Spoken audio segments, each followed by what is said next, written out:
പൊറ്റക്കാട്ട് ഗുരു ഭഗവതി കുട്ടിച്ചാത്തൻകാവ് തറവാട് ധർമ്മദേവ കുടിവയ്പ് കലശം നടന്നു. ബ്രഹ്മശ്രീ ചിറ്റാരി പാലക്കൊള്ള് കേശവൻ നമ്പൂതിരി കലശം നിർവഹിച്ചു. പാറപ്പുറം ശ്രീകൃഷ്ണ ക്ഷേത്രത്തിന് സമീപമാണ് കാവ് സ്ഥിതി ചെയ്യുന്നത്.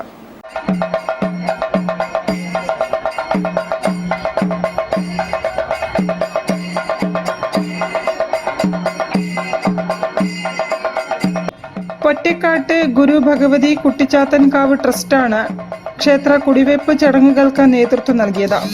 പാറപ്പുറം ശ്രീകൃഷ്ണ ക്ഷേത്രത്തിന് സമീപം മുണ്ടകുഴി ചേലാമ്പ്രം നിലത്താണ് ക്ഷേത്രം സ്ഥിതി ചെയ്യുന്നത്. കുട്ടിച്ചാത്തൻ, ദണ്ഡൻ, ഭഗവതി, ഗുളികൻ, പൂക്കുട്ടി, ഗുരു തുടങ്ങിയവയാണ് പ്രധാന പ്രതിഷ്ഠകൾ.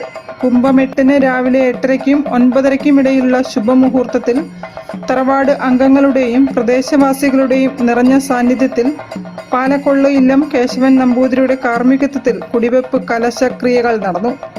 ഭക്തർക്ക് വിഭവസമൃദ്ധമായ പ്രസാദ ഊട്ടും ഒരുക്കിയിരുന്നു. ആചാരവിധി പ്രകാരമുള്ള ചടങ്ങുകൾ വരും ദിവസങ്ങളിൽ ക്ഷേത്രത്തിൽ നടക്കും.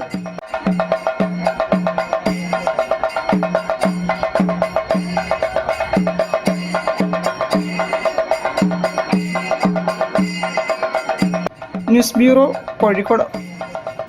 വാർത്തകൾ ചുരുക്കത്തിൽ നിങ്ങൾക്കായി അവതരിപ്പിക്കുന്നത് ക്യാൻസറിനെതിരെ പൊരുതാനായി കാലിക്കറ്റ് സിറ്റി സർവീസ് സഹകരണ ബാങ്കും MVR ക്യാൻസർ സെന്ററും സംയുക്തമായി അവതരിപ്പിക്കുന്ന ക്യാൻസർ ചികിത്സാ സഹായ പദ്ധതിയാണ് മാസ് കെയർ.